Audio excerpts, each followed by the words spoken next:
welcome to this episode of Ruff Talk VR. Today we're talking about a game that, every once in a while we'll find an App Lab game. Oh boy. And it just steals the show on me. I'm like, dude, Oh boy. I want to sit here and say, I don't know how this one's not coming to the official Quest store, but it is in 2023. I was going to say, you can say it, but it's already in motion. So. Yep. So the game we're talking about right now is Guardians. Again, in 2023, it's going to relaunch on the official Quest store, published by Fast Travel Games. But as of right now, the game was so good, we had to do this. We had to get the review out so we can kind of do like before and after. Yeah, absolutely. So right now it's developed and published by VirtualAge is their name. They develop and publish it. I imagine it's still going to be the same developers, in the re-release, just published by Fast Travel. Like we say, if you want to get your game on the store, then we were just talking about it last week, so it's funny hit up Fast Travel and get yourself there quick. Yeah, we didn't know that a re-release was coming of this when we first started it. And when we found that out, we were like, oh, that's so perfect. We just talked about that last week. How ironic. Yeah, if you got a great App Lab game that you're just struggling to get on the official Quest store, contact Fast Travel. Fast Travel and Dreams Resolution, one of those big publishers. Dude, I'm sure Shell people Games. have already connected the dots, so I'm sure their inbox is oh my goodness, so full. big. Well, this is a great candidate for the official Quest store. It's right now on App Lab. It's $19.99. Came out March 10th, 2021. It's got a 4.8 overall with 273 total ratings and 156 written reviews, which is pretty good for the App Lab store. 4.8 is pretty solid, dude. That's the real impressive part. Yeah. How high of a rating? Well, because this game has such a unique concept. It describes itself as a first-person shooter with real-time strategy elements. It's exactly what it is. That's the perfect description for it, because that's exactly what it is. It's a shooter. That's how you kill. That's what you do in the game. But there's like a tactical menu you open up where you can place items. There's also a tactical view. That's not what I was referring to. But there's just like a menu that you can, open and place cannons, robot followers, drones, mechs, tanks, armories, so much stuff. And it's like, you get this currency through the game. I don't even know what it would be called. I don't think that they ever call told. it red mines. That's all. There's like these red minerals everywhere, and you can place an extractor for 100 of your own, gold points, whatever. You place it, and then that'll increase the speed of which that you extract things. So, the currency and it's a big part, but that combination of a classic shooter game with being able to build all these things that are actually essential to beat the level, it's endless replayability for me. Yeah, you will never beat the levels without having a very solid defense, and to have that defense, I mean, in some of them, maybe you could pull it off by yourself. It'd be tough. But when there's things involved, because there's really only like a handful, like there's a conquer mode, a defend mode, an escort mode. There's a campaign in the game, and it's the same solo and multiplayer. But yeah, all the concepts of the levels, you're shuffling through a handful of them. So sometimes, you might have to go far away from a main base area, but you still have to protect the base. So you might run away by yourself, and then you're going to hear that your base is being attacked. Game over, play again. So there's a lot of strategy involved with. Yeah, I mean, in the games, what's cool is there's avatars in it, and you unlock different avatars by... Oh, they get me so bad with the earnable stuff in this game. This game is that if you're somebody who likes progression and stuff, they got you right away. So there's like different avatars that you just unlock by getting points in missions. Avatars aren't a huge purpose of the game, but there's probably like 12 of them. There's a good amount. Cosmetic. I mean, you don't see yourself unless you go to combat view, but... Yeah, it doesn't really affect... your view at all, but it is cool when you're playing with friends. And then there's a single player campaign. Let's say you go to the main menu, you'll see your campaign. There's something called Galaxy Conquest, which you don't have unlocked right away. You have to finish the first 6 campaign missions, and then you can do that. Or then you can do multiplayer stuff. And the multiplayer, there's both PvP, which goes up to 8 players in PvP, or where I really get sucked into the game is the co-op, is all the stuff you can do single player with the campaign and Galaxy Conquest. You just do it with a buddy. And up to 4 players. And up to 4 players in the co-op. Which is kind of cool.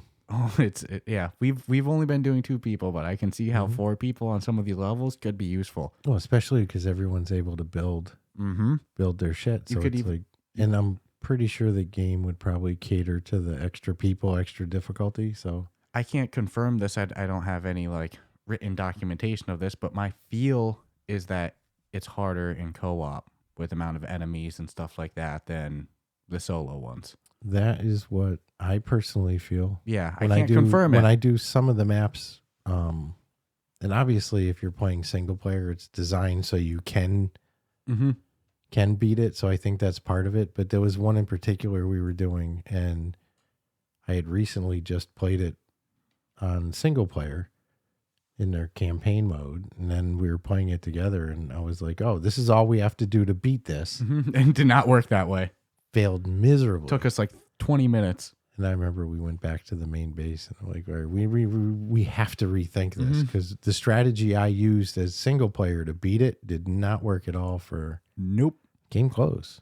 And the game has loadouts too, so you start with like a base loadout of weapons, a submachine gun, a handgun, a little pea shooter. Yeah, whatever. But as you unlock more points, you get like currency to spend in between rounds in like your main ship, and you can unlock new weapons. And they have some pretty cool ones. They have like rocket launcher, they have a machine gun, they have an energy blade, which you can cycle through 2 different modes in it. One looks like the sword in Halo. Yeah. It comes through the top. It looks pretty like similar a knuckle to sword. Yeah. Or you switch it to the other one just by clicking the A button, and it turns into a friggin' lightsaber. It's called Energy Blade. It's a lightsaber. Not a fan of the energy blade, because I like to be able to kill things from as far away in this game as I can. Well, there's some flying enemies too. Yeah. So lightsaber doesn't benefit you there, but it is pretty cool mowing through a line of enemies and just They're all bugs. No people enemies. It really reminds me of the movie, and I can't put my finger on it. But I know if anybody's played the game, they'd be like, oh, I totally know the movie you're talking about. But yeah, it's all like flying bugs. There's bugs on the ground. There's scorpions. There's bugs like that explode. Giant rolling scorpions. There's scorpions that throw fucking molten lava rocks at you. Yeah. But there's annihilate your defenses. The giant scorpions, the biggest ones, like the ones you were just referencing, those ones are a problem, especially when you think you have your base all fortified up. You go leave it for a second, your base is under attack, and you're like, dude, everything's dead. There's you're screwed. Yeah. And like you said, for the campaign, so according to the store page, there's 12 levels across 3 different planets. And, once you beat the whole first planet is when you get Galaxy Conquest mode. But in the campaign, in those 12 levels, like you said, you're going to get the same core concept of what you have to do. Maybe one, you have to defend your base the whole time. So in that one, your best bet, build a bunch of cannons around there. There's regular cannons, and then there's also anti-air cannons for the flying creatures. Those things are badass. Dude, it looks so freaking cool when the anti-air is shooting. You'll just see the missile go, and it goes at like a slow enough speed that you really follow it. And it's just so cool watching it. They do a hell of a lot of damage. And then, you're going to want to load up that base with some drones, just a bunch of shit. No, plus you get the robot fighters that you can build. Yeah, the combat droids. Yeah. I love those combat droids. Those things are... And it's funny because I took this stance of like, oh, drones. Drones are the way to go. Drones are the way to go. 400 currency. The robots cost 125. 125, yeah. So, but there's certain maps where those droids will do far more to help you than just the drones ever will. But you got to you got to feel out the level. Yeah. There's a lot of experimenting, I'd say, going on with this too. And so you can build like a total of 25 different things, actively at a time. So, you can't have 100 robots with you, but you have like 20 robots following you. It's insane watching this droid army follow you. So let's say, like I said, the goal is just defend the base for all the waves. You're just going to fortify the hell out of that. Then other ones, you'll have this like minor extracting vehicle type thing that travels, and you just have to follow it and keep it alive until the end. So in that one, you're going to want to build a bunch of different things and have it follow that miner droid. Other ones, you have to like capture all the different bases. So you go to each base, you press the button, fortify up. Those ones are probably the hardest. That's one of the ones that we struggled with last night. It was like level 10 or something like that. I was pretty deep into it because, at this point we blow through the basic levels, and dude, it gave us such a fight. And then, one might be that you have to destroy all the bug bases. So there's like these bug mother nests. We always call them the mothers. Yeah. Yeah. So they pop up. You have to and they're just like constantly spawning creatures. So you have to destroy all those. I don't know. There's a lot of different variety of what the mission type is. And I don't think there's a single one I don't love. No, they've all been. Though there's some I like more than the others. Escort's probably my least favorite, where you have to follow the thing. Yeah, I like the ones where you just defend the base, so you don't have to really run around much. No, you don't have multiple bases. Come to you. Yeah, there's some that they'll have 3 or 4 different. One of the cool aspects too is like, so you can let's say you got 4 drones and 10 friggin' army robot men, whatever, or women. Yeah.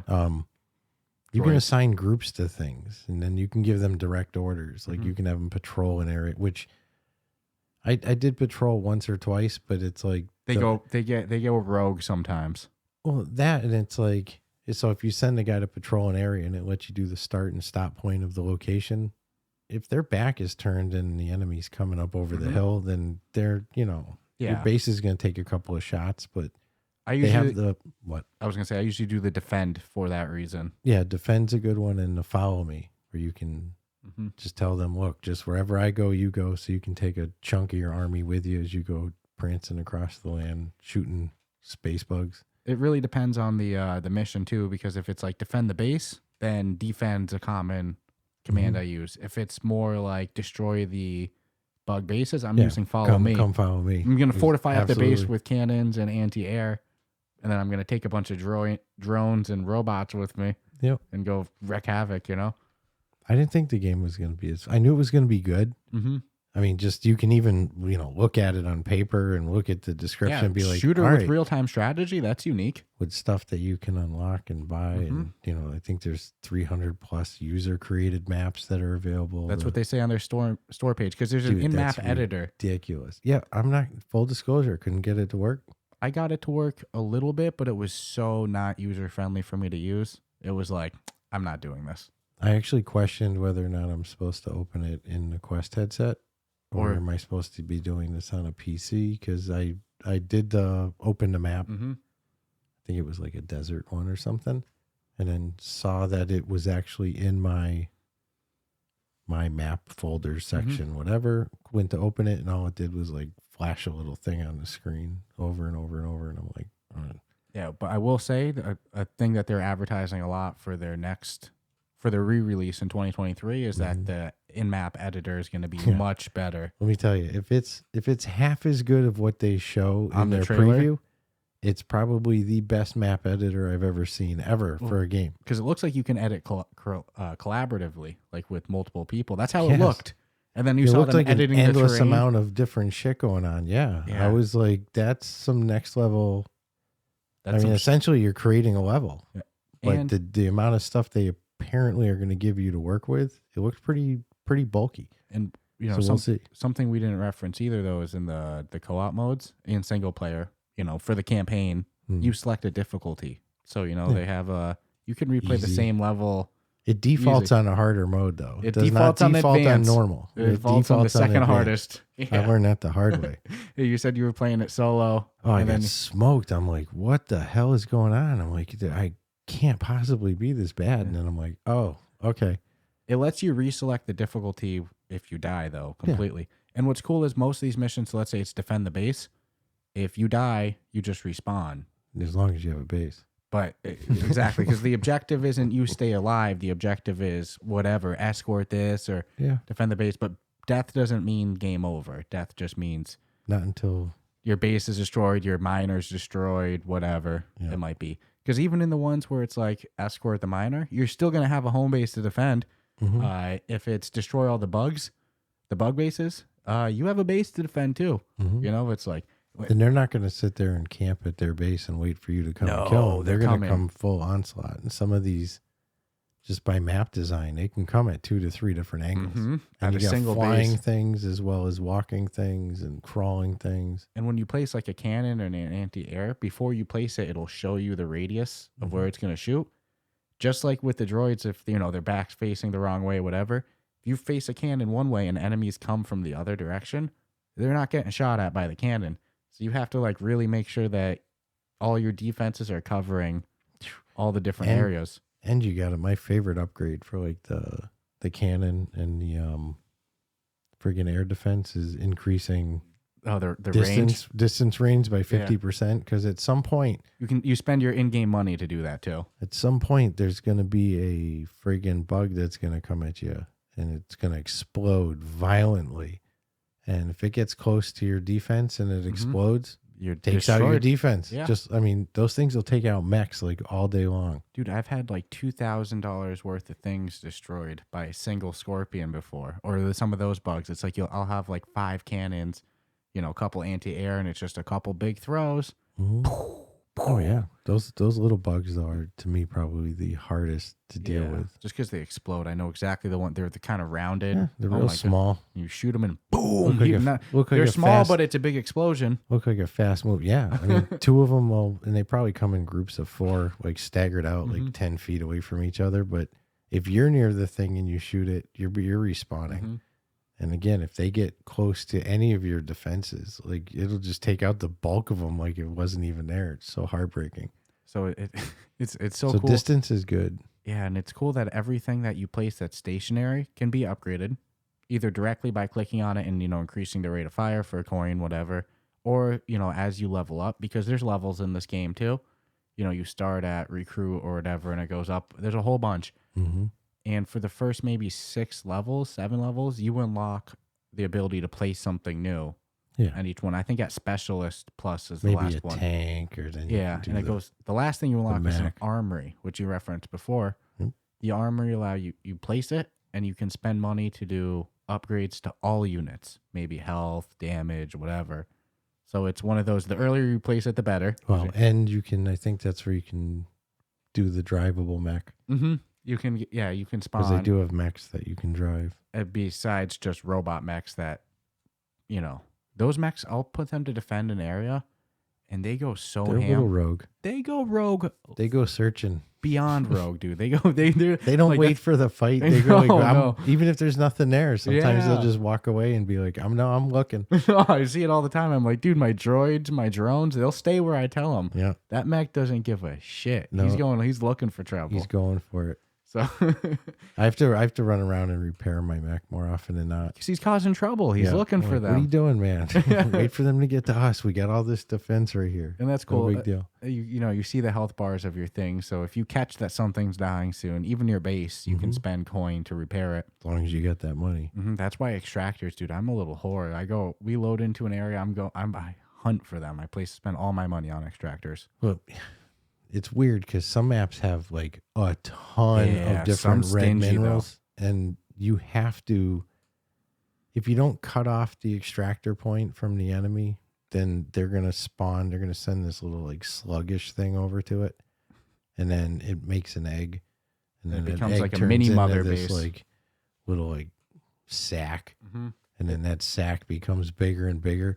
So it's like imperative that you do cut off all the extractor points and put your extractors up. But then if the enemy sees an extractor, and they'll destroy your extractors, they're going place. Right for the extractor. They'll go to the extractor before they go to you, before the base. Yeah, even because they want to be able to create another little start location for them, so that those maps can become jacked with enemies. Because each one of those little mother spots, we call them, will start releasing enemies. So what starts off as a simple flow at the beginning of the game, no, not if you let it get out of control. It gets out of control, dude. You're like back at your start base and just taking a beating until it, the wave stops, and then you can start over and start your push. But holy shit. That happened in the level that you were referencing earlier that you thought was going to be a breeze, and you had the strategy going in. It was capture 3 bases. Oh god, it got terrible. There was one point that we had all bases captured, because once you capture all bases and you have to hold it for 2 minutes, 2.5 minutes, whatever. I think that one was 3. Yeah, and we had it with like 45 seconds left. We had all bases captured, and then we got knocked all the way back to having just one base. One base. Dude, that's intense, and we're not bad at it. Like, we do the beginning levels now, we're blowing through them. I think we even said on that one that like it almost felt like the minute you capture all the bases, they turn it up a notch. It absolutely felt like that. It was Might not be true, but it felt like it. Even when we beat it, it was like we were counting down 10 seconds because we were like, A was under attack. And I was like, dude, just hold on, A. Hold on, base A. And it was like, if there was another minute on that timer, it might have gotten captured in that time. So it was like, that was not an easy one at all. And I kind of referenced it before, but there's 2 gameplay views. You can play through the kind of first-person shooter mode, or there is like a tactical view that you can go into that's like overhead shot, and you can control things and make commands through that view. I'll be honest with you, I'd say 99.9% of my gameplay time is in that first-person shooter. I didn't mess with tactical map or tactical view too much, but it feels cool to it just looked wicked cool. If you could play the whole game in that view, I would probably do it. Where I messed up with not using that view more is to find all the extractor points. Different spots. Yeah, because you can build from that view too. It's really In the strategic. heat of the moment, come on, man. You got like all these different bug things coming at you. You're seeing your cannons and stuff get destroyed. You want to build up you got to follow the objective. It's tough sometimes to be like, oh, let me switch to the other map view. Yeah, no, maybe I feel that. Maybe I won't get killed doing so. Sometimes it's hard enough pulling up the build menu under fire. And it's not like discredit to the like, oh, they should have made it easier. No, it's just you like press one button. You're trying to. It's frantic. There's a lot going on. By bug people, dude. And you can heal your teammates if you catch them before they die. You can click on them and spend coin. They let you spend coin on everything. But it is a really cool gameplay element that, building on those crystals, that gets you money, and it's going to cut them off. You need to do that aspect. Yeah, if you don't, some of the maps, you're literally doomed. You're going to, maybe you'll hold your own forever, but so will they. And some of the campaign levels really stick out as fun. Like, they're replayable to me because they're so fun. Like that one that, call it the anti-air level. I forget the name of exactly what it is. I know the one you're talking about. But there's one that, like, dude, you got to pump out some like 4 anti-air cannons as quick as you can, because like different directions too. There's also these like dragon things that come, and they shoot like couple dragons and a bunch of flying creatures at you. So I remember the first time we did it, we got smoked. We were like, oh, we gotta readjust. Yeah, and then I think the second and third, we still got smoked. So we just learned from the first one, adjusted that, adjusted for the second thing, and then I don't think we were prepared for these huge dragon things to come flying over. No, and that's breathing fire, dude. It wiped us. We had to like get good at like, all right, they're coming out from that direction, and they're coming from that direction. But that's the thing; it's a shooter with these real-time strategy elements. It's such a unique concept that they knock out of the park. It's checked all the boxes for things that I enjoy in a game. I mean, I like progression. I like, unlocking stuff. I like having to earn. I like, I think the flamethrower's 35,000. The energy blade was 35 as well, I believe. The sniper rifle. So it's like, and then you earn all that money, and what do? You spend it, and then you're back to zero. So you want to get the next thing. So they do a great job in getting me to keep coming back for more. I like you're the troop and the general. Yeah. They even say that in the store page. They're like, you're the soldier and the general. Which other games have done. I'm pretty sure Battlefield has done it, giving you the ability, and I'm sure Medal of Honor. But how much cool is it doing it with a buddy, though? You both are commanding your own little armies of up to 25 different buildables, which I will say is really cool. That extractors. Oh, kick it up a notch. And 4 buddies or 3 other buddies. Yeah, we really should do a 4-person, because that's 100 different total build things. Because if you each got 25, and extractors don't count towards that 25. I found that out. No. I was like paying attention. I was like, man, because I build a lot of extractors. Am I shooting myself in the foot? Nope. You can have 20 things, 20 out of 25 build an extractor, and you still be at 20 out of 25. That's pretty sweet. Yeah, I really got to give these guys credit. They did a great job. I think I want to retry some of the earlier levels on like hard as hell difficulty. Yeah, advanced is pretty difficult. And there's even one more. There's expert above advanced too. Yeah. I think it's called expert. There's one above it, which has just got to be. And there's one below normal as well, because we usually play it on normal. Yeah, easy. We didn't play on the easiest. I'm pretty sure it goes easy, normal, hard, expert. I mean advanced, expert. Advanced is legit on some of those harder. In the earlier ones, you can pull it off pretty. But if you go from like normal to advanced in a later one, you're gonna be like, ouch. And then besides just the campaign, which we've had a blast with, you know, I find it replayable just because each level feels so unique. There's also, like I said, that Galaxy Conquest mode, which you unlock after. Dude, there's so much going on in there. Dude, Galaxy Conquest, it seems to like reset, seems like once a week. And it's like the faction that you're on against bugs. You know, those are the two waging war. And you try to like capture planets. Yep. And how do you capture? It's community. So it's not just your stuff. It's everybody playing the game seems to contribute towards it. At least that's how it seems. And then there's all of these different maps. Some will be under your, you know, faction's control, and maybe they're getting attacked and you have to try to defend them. Others you guys are trying to capture, and it'll show you the total score for what each side has, you know, in terms of planets and stuff. And it seems like all of these maps are custom user made, because when I click on them, and we've done them, and some of them go pretty... Some of them are freaking huge. Intense, yeah. Huge. It'll say like made by... It would say made by Stratus, you know, whatever. Which it wasn't. You know, that just as an example name. So it's like, I think it's all community. That's what I made. thought. That's how it feels. That's and it's all community. And the fact that they're going into, you know, this huge map editor thing that they're going to have dropping when they, it all kind of makes sense. This is what people are pumping out with the current state of the map editor. When the update comes next year, dude, it's going to be crazy what people are coming out with. Not for nothing, I took the whole Galaxies thing as like, if that was just a game in itself, that's a sellable product just in itself. There's so many missions. Like, even some of the planets, there's probably like, how many planets would you say? Over 20? I think so. That's how it feels. It looks like 20, 25. Some of them have multiple missions on each planet. Like, you're not doing them all. Yeah, so the fact you're getting, you know, all those different game modes, it's a stupid amount of content. No, they did it. No, I'm blown away. Yeah.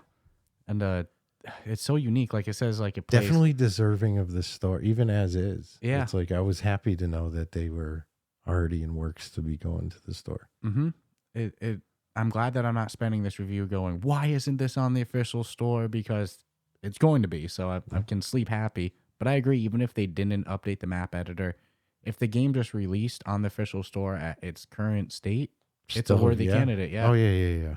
And I like it. It's bringing something to the table that makes it unique. Everything in its co-op. I'm like, There's nothing I found that you can do. The strategy a lot. Yeah. And there's nothing that we got to do the 4-player. Get a full lobby of it. Yeah. I know why we didn't. You know, we do private lobbies when we play a lot. Especially so that way we can keep our opinions a little bit more private until the actual review's out. But we should have just made it public and seen what happens. The chips fall where they may. Well, because it seems like, you know, whenever you host a game, you'll make it private, and then you join a private game by entering a room code, which the person sets, you know, 4-person. Pretty standard. Yeah. There's never been you're the only game. There's always at least 3 or 4 other lobbies. So other people are playing it. It's not like jacked out 20 pages of games, but we've never been the only ones hosting a server. No, and I've typically, if I'm not doing single player campaign maps, you know, I'm only really playing with you anyway, so I'm not spending too much time trying to. No. How hard is it to find a game? But there's no doubt that this drops on the store and it starts getting the exposure. People are going to really enjoy it. Yeah, I love the concept of the strategy element, because I say it all the time. Strategy games are like my favorite. No, you know? I mean, I'm being selfish because it's got everything out. I like first-person shooters. I love being able to build shit. The fact that, you know, the stuff you can build is pretty freaking cool, and I can command it, you know, like give it commands, or even in some instances get in it, like a mech. And you can't get in all the mechs. There's only a drivable mech. So when you're not in it, it's not fighting. It's just waiting for you to get in it and drive it around. But I actually don't recommend doing that. I got sidetracked by the excitement of, look, a mech, and jumping in it. But it's shooting like, everywhere. Yeah, man. I mean, it works fine. It's wicked fun, but there's just so much going on as far as like keeping like the objective in mind that it's real easy to get distracted playing mech guy. But I could see we're a group of 4. You know, if someone wants to get in a mech and go fart around and drive around, defend the main base, go do whatever you want. Look, we got to go destroy the bugs. We'll do our thing. You can have fun in the mech. If you get killed, it's not going to be the end of the world. Where if it's just me and you and it's a defend the base thing and I'm farting around in a mech, and I get killed, it could not help the situation much. Well, because the tables can turn in this game so fast. So quick. There are a couple mothers pop up that you miss, and now there's many enemies coming. How many times have we built shit and been like, oh man, our defenses, nothing's getting through this. And like 5 minutes later, you'll hear like your base is being, base A is being attacked. What? Base A. And you go, here you go. How the hell did anything get through there? And you disappeared to go check on it. You're like, what the hell's going on? And I built those myself. There is some interesting movement in the game, too, because obviously you walk around. Then you also have like a jetpack. If you move up on the analog stick, you can pretty much bounce wherever you are. It'll show like a line in the sky of where you're going to go, and boop, you like fly up with your backpack. Use your jetpack, yeah. And then there's also like these travel points that you can pretty much teleport to. As long as you can get that arrow, the hover thing over, it'll not jetpack you over, you poof there. So, I'll be bouncing through the air. And then poof pad? Yeah, then I'll see the poof pad. That's a good name for it. Poof pad. And I'll go. So you can do some pretty quick travel in this. Or you can spend a little bit of your money on a teleport pad. And then when you're standing in it, you can teleport automatically to any one of those little poof pads on the map. That's underutilized by me, but a wicked cool feature. But I'm still at that, I'd say, novice stage of strategy. So it's like once I get all the elements down that I want, then that'll be the next level, is taking advantage of some of the stuff that makes life easier. Well, I'm sure there's people that use those just like they're probably essential. Yeah. Like the way I build extractors, like they probably like, dude, you need a teleport pad. You don't have teleport pad. You need How a the hell are you teleport gonna pad in every base. What are you talking about? No, absolutely. And where I go, but it's $100. Well, and think every level design and every objective is going to mean different combo of what works best, whether it's cannon and anti-airs. Do you want droids? Do you want drones? Do you want mechs? You really have to. At what point are you building the extractors? Because here's the thing about extractors too. You put them over a crystal, that crystal is going to reduce over time, and eventually it's going to go to nothing. Yeah, you can see how much is left. It's very mineral value is left in it. Yeah, there's no bar, but they do a good visual representation just off like, dude, that thing's crumbling. You know what my attitude is?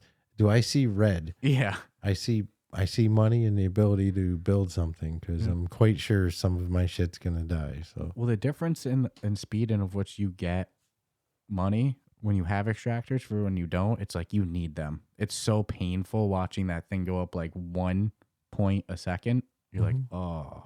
Yeah, no, resource mining is critical. Oh, I go in full colonizer. I'm taking all the resources, put extractors everywhere. I think in the one that we did last night that we struggled with, that with the hold 4 bases for 2 minutes, 2.5 minutes, 3 minutes, whatever, kept getting pushing back. I think we used all of the extractors on that map. Like I think we ran them dry. There's not a ton on there either. And that sucks when they're out and they're like, dude, now it's going to be even harder to beat the mission because I'm getting gold so slow. Not a ton of money. Yeah, and then the one right after that we did too. We destroy all the mother ones that came right after that. Damn, that was another wicked hard one we did. They get the campaign does a good job getting progressively harder as it goes on. Yeah. I didn't see any huge spike that made it like abnormally difficult or anything that made it abnormally easy. No, it definitely got harder, but there was no night and day like, oh my God, now the game's... No, but I definitely know we were dying. Even as we got better with it, we were still dying a lot at the end. I think we were dying more the more we played it than when we had first started playing it. But we were definitely better. Like if we played those first couple levels, we were better. We got better weapons, and not only can you buy better weapons, but you can upgrade certain weapons too. Yes, with research points, which you get research points only by doing Galaxy Conquest things. Help save the universe there. And then you get your research points as well. So even more incentive. Yep. They've got they've given you like the triple threat of if you want your guy as good as he can be, you can't only do campaign, you have to do Galaxy Conquest too. So you go into Galaxy. You can do Galaxy Conquest single player. You can. So it's not like you need a buddy. You have to have a group or I need 8 people or no. Just go in there.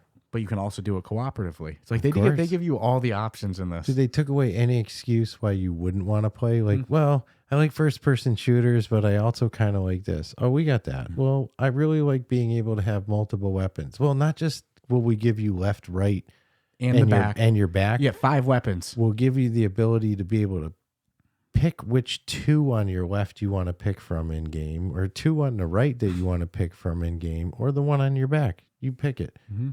So you really have no excuse. We'll even give you a gravity gun, so you can pick up, like, if Scorpion Face there is throwing those big molten rocks. Yeah, the gravity guns were underutilized by me as well. I just like them because they're comical. But as the stages get, a little more forceful, Yeah, you can see the benefit. It's like, I don't have the time to be playing Bounce up and down, throwing dudes in the Barney air, Flintstone. smashing them off of the walls and shit. And no, I stick to right now is just my main loadouts. I keep the sniper rifle on my left side, but yet I'll grab it with my right hand, and the machine gun. Then I got the bazooka on my back. The bazooka is nice, but you have a finite amount of ammo. Yeah. Per. And I got the gravity gun as my backup for the sniper rifle. And they have a couple different reload settings too. They have a more manual one or an automatic. I think the manual one, you do more damage, but the automatic is just like pointed down at the ground. Yeah, but even the machine gun, I don't think they have that option for that. No, the machine gun, you at the very least have to rifle. cock the thing on the left, the red thing. Pull the bolt. Yeah, you pull it back. Boom. But like your default, I guess like just machine gun aim it down, boom. But that's convenient. I don't mind the not fully realistic reloading. It just not when it's a wave. Not when there's that many different enemies coming at me. Killer bugs coming at me. Yeah, flying on the ground. Those exploding bugs, dude. I hate them. Well, dude, like you said, if they explode near your base, you're screwed. Because I've taken out like 3 of my own cannons by destroying one of those, and it's like that's 600 gold, bro. And you did it. I did it. Or it just walks up and blows itself up in your cannon. Boom. Or the cannon shoots it and it's too close to the cannon, and there's a lot of. And you'll see your base health go down. You're like, nothing even hit it besides the explosion. Little bug. Let me squash you. No, but the great game. The campaign's super fun. Oh, dude, I'm so happy we played it. Yeah, for an App Lab game too. There's a couple times that we were done playing it, and you're like, this game is so addicting. Yeah. It's like I'm not done playing it by any stretch. No, I love the building element by of any it. stretch. I want like an endless, not endless, but I want like a really long fortify your base one. Dude, you can build it. I know. When they do the you can build it next now, release, but no, I'm gonna wait until I see some of that real cool build technology coming into play, because I already got some ideas. Yeah, dude. When I ever saw, you're telling me one that you want to do. Yeah, it's just for pure fun. Pretty much what I was describing, but you're saying I think you wanted to put the enemies as far away as possible. However the biggest map is, they're going to the farthest corner of it, and just put a shit ton of red crystals all in your area. Yeah, behind your base too. So it's like they'd have to get through your base to get to your extractors. It's just like an easy man's map of just let's just make this as loaded up. Yeah, but I would give them a fighting chance with extractors, just not as many extractor points, because I don't want them to get carried away here. But no matter what, I'm going to funnel them through one main area. So there's not going to be multiple ways to attack the base. There'll be one main area, but I'll give them enough of an advantage that if you don't play your shit well, you're going to get smoked, because they're just going to start funneling in on you. I'm curious if when you do the map editor, if you can adjust which enemies, the rate of the angriness. The angriness. It's nothing but giant scorpions, Bug squash. And what's cool is you go to make a map, you can either go directly into whatever mission or Galaxy Conquest, whatever, or you can go into this like ship, test this area. lobby. Yeah. And in the lobby, then you can just pick your map from there, edit your loadout a bit. And then there's also a room to the left that you can spawn a bunch of enemies. And it lets you just pretty much build as much as you want to. It gives you a finite amount of. I just call that like your test area. Yeah. I think it lets you build up to 50 things in there too. Yeah. And it's like a hangar. Yeah. Even when we hopped off last night, I spent another 5 minutes before bed. I was spawning things and killing shit, making wars, So it's, oh man, the game, they did a great job. Dude, it would have been a shame to have never stumbled on it. So, I mean, I'm just grateful we got to play it. Yeah. And I'm excited to revisit this one when they fully No, released. no, after they release, we'll definitely, a couple weeks after maybe. Yeah, it became I want to see any differences, if any. Yeah, this became one of my favorite games, especially for co-op. It's like we keep going into it, and I'm just not getting sick of it. It's the strategy aspect. It's so unique. It also shows you the caliber of games that are currently on App Lab that are really far Sleepers. exceeding. Well, yeah, I mean, they're far exceeding what you'd expect. In terms of like amount early of gameplay developments time and all that. So it's like, to me, it's 100% a sleeper, but it's not because it's going to the store. So the gig is up. You know? I can't sit here and Cat's throw it out on of the my bag list. now. No, it's all right. And it, I think we covered a lot of it. I think that we'll be maybe repeating ourselves at this point, but just hats off to them. This is a great example of the gems on App Lab, and so excited to see them on the official store. It's also why people should go really check out what's on App Lab, because there are things on there that like you will play and you'll never understand why they're. Again, we kind of get it now, but sight unseen, you'll be like, this is better than some games on the store. Well, yeah, the same genre. And, we'll take our moment break, our ad break, and then get to our final thoughts in a moment. But even on their store page, they even say, it's like a love letter to Halo, games like Halo and StarCraft. You can totally see those gameplay elements in the actual final product. And I hope it entices other games. I mean, it's not a saturated market with what they're doing because they brought their own element to it, but I'd like to see other games kind of with that kind of caliber of gaming, because I love the whole build and the co-op aspect with building too. It's like if this was 2D gaming, you'd probably, or flat screen, you probably wouldn't be the guy running around. You'd just be building armies and sending them. But they give you so both. At least now you get to be part of the look battle. At this. We get to do a shooter. We Although generally I'd love to do just be the general and sit back. Just send out my minions. You could too. Just tuck your guy away in a corner. They have like these like kind of safety pads you can go on. That the only thing that's really going to kill you is flying, shooting creatures. Yeah, but there's enough of that to to kill you still. Especially those flying eels. Yeah, you just have to fortify up around you really good. Jesus, you could try it, but it would be hard.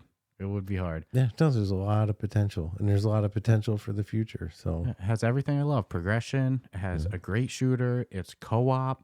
It has the strategy building elements. I don't know. They did a great job. No pay to play. Nope. Yeah. Once you have the $20, you spend $20 on the game. You got the full game.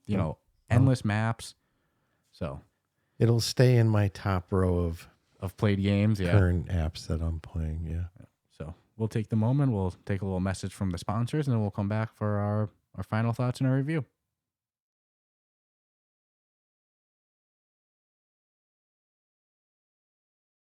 This podcast is brought to you by Kiwi Design, the leader in Metaquest and VR accessories.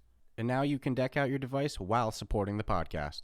The Metaquest 2 is a great headset, but do you ever feel things could be a bit more comfortable? Well, we have the solution for you. With lens protectors, controller grips, face covers, head straps, link cables, headset stands, and more, including my two personal favorites, the top version controller grips with added weight and an extended handle, and the Kiwi upgraded Elite strap. Let's be real, we've all whacked our controller. Don't be the guy messaging Oculus support for your own mistake or waiting weeks for an out-of-stock controller. Visit the link in our show notes to prepare yourself today. After visiting the link in our show notes, make sure to use the promo code Ruff Talk VR at checkout, all one word, to take full advantage of your savings.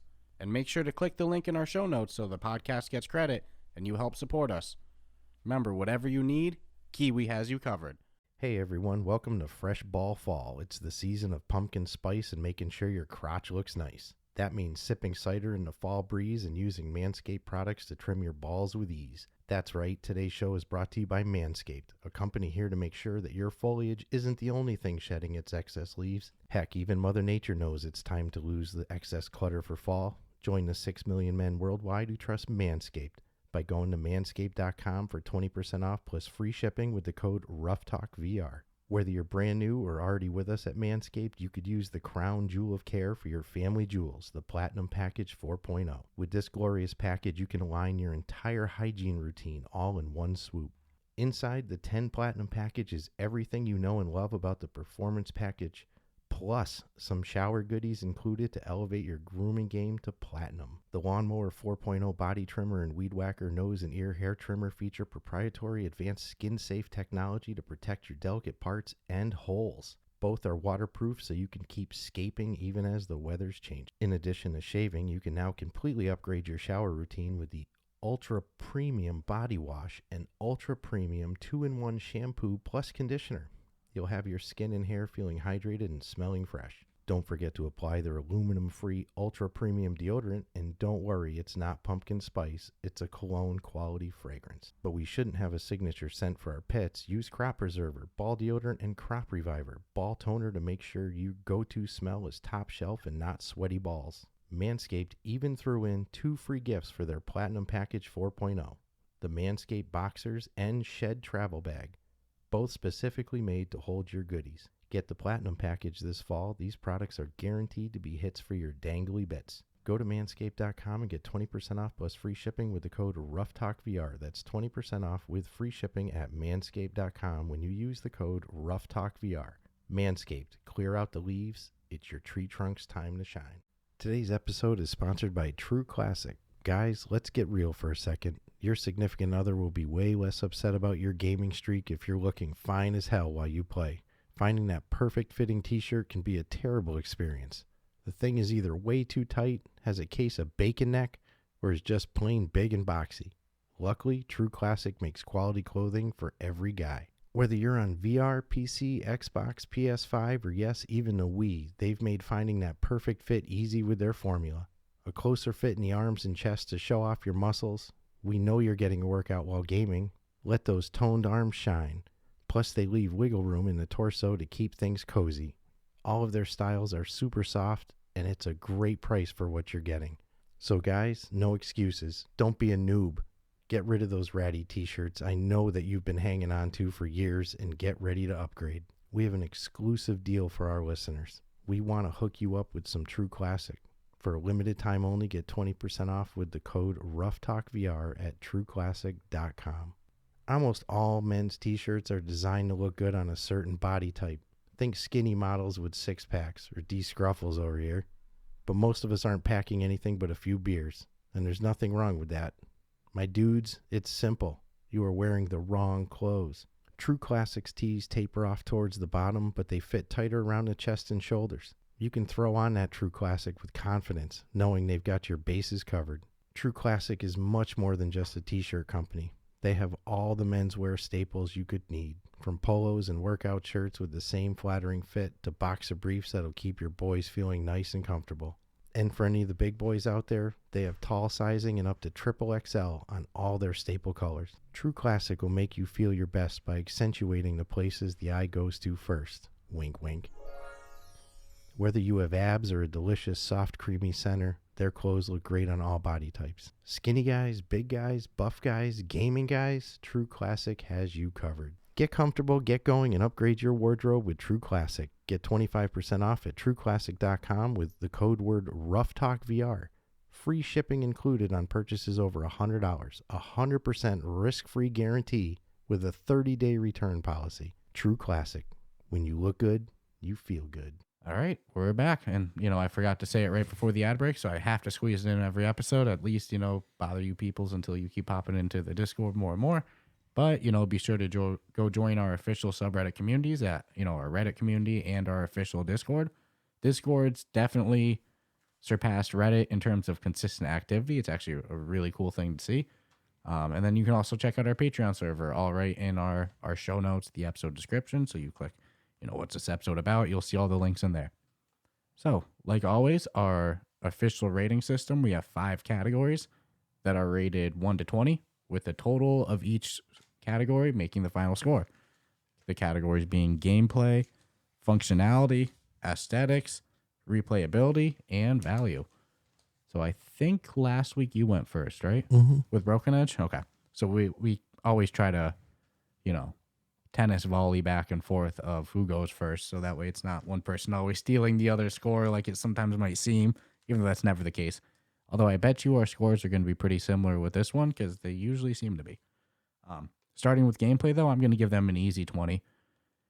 First person, real-time first person shooter with real time strategy elements, I'm sold right away. Go into it and, they knocked it out of the park. Great single player campaign, great co-op game campaign. They have some PvP if that's more your cup of tea. Plus the level editors, the Galaxy Conquest. Yeah, gameplay's the easiest one. To me, it's so much fun. I think I like the building in general and strategy elements more than the shooter, just because there's a bunch of shooters. There's not a bunch of those building strategy games. But the fact that you get to do both roles as both the soldier and the general, really cool, great concept, and well executed. So easy 20 on gameplay. Aesthetics, I'm actually going to give them 15. Not the best graphics on the store by any means. They're not bad graphics, though. 15's still good graphics. They're just not like, it's not like you fire up the game, you go to the main menu, you're like, oh my God, I can't believe that it's not like that at all. But they're good graphics. So I'll give them 15 on aesthetics. Functionality, there's a little bit of jank in the game. I think one time it was like a wave level, like they're going to shoot 5 waves at you, whatever. And then it ended up being wave 6 out of 5 or whatever, and the game wouldn't complete and it wouldn't move to the next wave. We've had a couple glitches like that. We had a glitch with getting you the next campaign mission unlocked via co-op. You ended up having to clear it in solo mode for it to give you the next level. It was kind of weird. Sometimes the enemies will have a seizure when you shoot them. I've shot some creatures, saw them shake everywhere and then shoot super far away on the screen. So there's some minor amounts of jank, but nothing that ruins the experience. Nothing that's terrible. I mean, you not being able to get the next level was borderline. It was getting a little annoying, but nothing too crazy, but some minor jank and glitches. So 15 on functionality. Replayability, I'm going to give them a 20 for the same reason that you said, 5 minutes ago. It's probably going to stay on that top list of my games. I'm going to keep going back to it. So replayability, I got to give a 20. And then value, $19.99. So much gameplay time in this for that price. I got to give them a 20 on value as well. So 20, 15, 15, 20, 20. I'm giving them a 90. Well, isn't that a fat score? Oh, man. It's going to be hard to get a better score on the re-release, but I'm sure they somehow will. You know what? They can if they pull off that editor really good. Yeah, that's going to be... And, maybe clean up a little bit of the jank. I don't expect the graphics to improve much, but hey, we never know. No, and they don't really need to, I don't think. So I'm almost verbatim, we are literally the exact same scores. So gameplay 20. I can't argue with anything you said. It actually exceeded my expectations, even reading what they were attempting to do in my head versus what I really played. I'm like, wow, they did better than I thought that one could do with what they've brought to the table. So I would give them a 20. I find it really fun, really fun. Sitting there thinking about it when I'm not playing, with type of fun. Aesthetics, agree with you. Not the best, not the worst. Definitely better than average. So, I mean, the 15 score to me is fair. It falls right in that perfect mark. Functionality, again, I mean, you spoke of some of the issues we've had. I've yet to be able to open the map creator without it just flashing on the screen. I don't know why. I'll still try now and then. But a 15. I've had no real performance issues that made or break the game and went oh man, I just spent 2 hours playing this and now I gotta start from scratch. That's those are the worst. But a 15. Replayability, I mean, right now, today, if you ask me, yeah, it's a 20. Looking at the amount of different maps that they have, and then it's you just spend so much freaking time. If you wanted to shelve your other games and just do a Guardians vacation for a couple weeks, there's probably enough to keep you busy going on in there before you'd actually be able to be oh, I did every single map. It's yeah, good luck to you. So a 20 on replayability and value for money. Listen, at $9.99 to $19.99 or anything in between that or anything less than $9.99 is like really you can't really balk at it. It's when you start hammering out the 24s and 29s and 39 where, you know, sometimes you got to shake your head and be like, that's just kind of not fair. And I don't know why you have to charge that much. But Studio B, who did more with less, is charging less, but whatever. But 20's fine. It hits like the comfortable mark. Doesn't make you really flinch or go, oh, I feel like I'm getting ripped off. So a 20. So just as you 20, 15, 15, 20, and 20 for a 90. That makes me feel like that is the correct and honest score. You know, it's like we're usually within like 5-point difference of each other. Yeah, that's why we shuffle back and forth who goes first, because sometimes you get stale hearing the same shit. Yeah, but it's, you know, I think that, look, there's some glitches. It's not the best graphics, and then everything else they've knocked out of the park. It's not like it's anything bad with glitches. It's just there's some minor jink. That's all, minor things. Yeah, it's like real minor. Like, you know, fixable, no big, like I said, nothing that's going to kill any game experience. Yeah, I'll say right now to anybody too, it's like if you're having trouble getting one person's campaign progress unlocked because you're doing it in co-op, just have them go do the campaign in single player for a second. Although I did have to do it a couple of times in single player. That's right. To get it. So that's probably the worst thing that's happened. I had to replay a map like 3 times. If anytime we did it in co-op, it would tell you that you had the map beaten in your progress of single player co-op or of single player campaign, but it wouldn't have the next level. You're like, what the hell? It knows I beat it, but it's not giving me the next one. It's a real minor though. And again, for $20, this game has potential though. You were getting frustrated. I heard it in your voice. That could have been a score herder with. I heard it in your voice. It was getting. I was getting a little bummed. Yeah, because I wanted to host the map and I couldn't choose the map for us to play because I don't have it. Well, and it stopped you from unlocking campaign progress when I hosted. So I couldn't go into Galaxies. Conquest. Yep. Yeah, as yourself, you had to. I could only host it. So we're like, all right, let's just get those missions done for you. And you're like, we're doing it. I remember we did a mission, and then we shut it off because, you know, time for bed, whatever. And we played again the next day, and we're like, we did this mission, and we're like, I know, but I don't have the next one unlocked. Yeah, that's it was all downhill from there. You're like, what? And I'm like, well, you must have done them all 3 times. I said, you must have done it all in single player, and you're like, no. I did it just like we're playing now. And then we did it again. Like, we did it again, and then finally we were like, just try it once in single player. What I like though is like you got to host the bulk of the maps, and then we just passed it off to me, and we restarted and redid all the maps again. So you got to see how good we actually got. Yeah, some of them did. We just smoked through. Yeah, but again, those last couple missions, damn, even on normal, you got to be strategic. That's where, like, if you forget that there's strategy involved, you're can't screwed. You can't just go like man plow through. Maybe the first couple levels. You get a little cocky, and then it's like, oh shit. I think the first time we played the first couple levels, we like built some droids that followed us. And like that was it, and we kind of like manpower. I mean, there's a learning curve. Yeah, but it's not an uncomfortable one. It's nothing that makes you go, "Oh my god!" Because first time we played it, like legitimately, I thought, I was like, there might be too much to know, too much to learn. I'm like, I'm feeling overwhelmed. I mean, I knew to pick up gun and shoot, right? Well, I was actually going to say that's the gameplay element that kept you like comfortable because it's like that one's easy. I know how to do this, but then you slowly figure out like.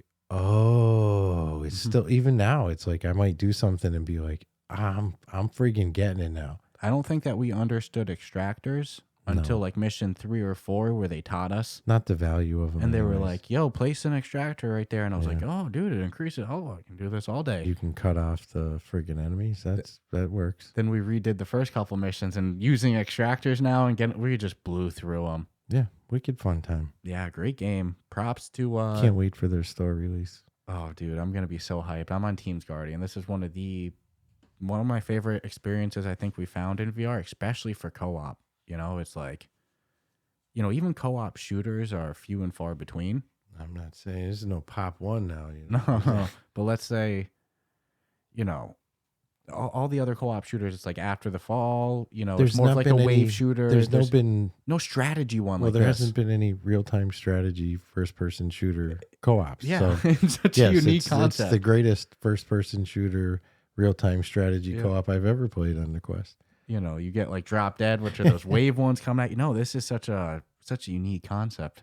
Oh my God, they did a great job. So hats off to them. $19.99, very fair price. You know, definitely will revisit it when it comes to the official Quest store, published by Fast Travel Games. Again, I think we're going to start to see that business model more and more common in the VR world, which isn't as long as what they're bringing to the store or help massaging, and they would know, like, hey, this is what you need to do to get to the store. So not only do we help you in that department, but we're actually going to make your game better. Prep you with the pre-knowledge of what you need to do before you go asking to go on the store, before they hand you the paper and go fix this shit and then come talk to us.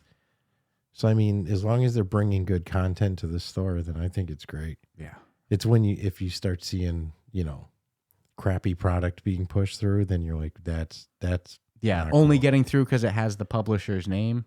It's like, well, at least we know without even fast travel attached to it yet, it's a great store-worthy game. It'd be good even without it. So it's only going to get better. If it just helps them get there and gets us better content, and this one's a unique one too, because usually it's like, you know, Broken Edge that wasn't out yet, but it was published by Fast Travel Games, and then, you know, it came out. It's like interesting to see them do a re-release of an App Lab game and be like, I'm curious. All right, this one deserves. It can only get better. So. Yeah, it's gonna be called. I think. Knock on wood. I hope. No, to God, we're not talking about this game in 6 months. It's happened. It's possible, but I only see the future as up on this game. Yeah, I hope. So stay tuned for when that official store review one drops. But 290s, man, the game's already great. If you're looking for a good co-op experience. Like I said, I'm on Team Guardians. And if you enjoyed this episode, like I always say, subscribe, rate us 5 stars, go join the Discord, the official subreddit, and go join a fun community. Yeah, come on over and have some fun. Right? So hope you guys enjoyed this week's episode between the Monday Morning News and this one. And check you out next week. Take care.